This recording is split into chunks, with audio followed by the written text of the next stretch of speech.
పోయి కేటీఆర్ మతి భ్రమించిన మాటలు మాట్లాడుతున్నారని ప్రజా సంఘాల జేఏసీ వ్యవస్థాపక చైర్మన్ కాంగ్రెస్ సీనియర్ నాయకుడు గజ్జల కాంతం అన్నారు. హైదరాబాద్ సోమాజిగూడ ప్రెస్ క్లబ్ లో ఆయన మాట్లాడుతూ 100 రోజుల్లో 6 గ్యారంటీ పథకాలను సీఎం రేవంత్ రెడ్డి అమలు చేస్తారని, సీఎం ను విమర్శిస్తే సహించబోమని హెచ్చరించారు. కేసీఆర్, కేటీఆర్, కవిత, హరీష్ రావు చేసిన స్కామ్లను ఖచ్చితంగా బయట పెడతామని, అందరినీ జైలుకు పంపుతామన్నారు. కేటీఆర్ కు నేను హెచ్చరిక చేస్తున్నా. కేటీఆర్ నువ్వు అదుపు తప్పిన మాటలు మాట్లాడకు, మతిస్థిమితం లేని మాటలు మాట్లాడకు. ఖచ్చితంగా కాంగ్రెస్ పార్టీ హామీ ఇచ్చినటువంటి 100 రోజులలో కాంగ్రెస్ పార్టీ హామీ ఇచ్చినటువంటి హామీలన్నీ కూడా అమలవుతాయి.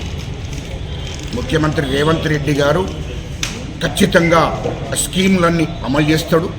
100 రోజులలో కాంగ్రెస్ ప్రభుత్వం ఇచ్చిన హామీలన్నీ కూడా నెరవేరుస్తామని చెప్పి సందర్భంగా నేను తెలియజేస్తున్నాను. ముఖ్యమంత్రి గారు ఖచ్చితంగా ఇచ్చిన మాట తప్పకుండా ఖచ్చితంగా అమలు చేస్తాడు. రెండో విషయం, కేటీఆర్ నీవు, మీ నాన్న కేసీఆర్, మీ బావ, మీ చెల్లె కవిత చేసిన స్కాములన్నీ ఖచ్చితంగా బయటపడతాయి. ఖచ్చితంగా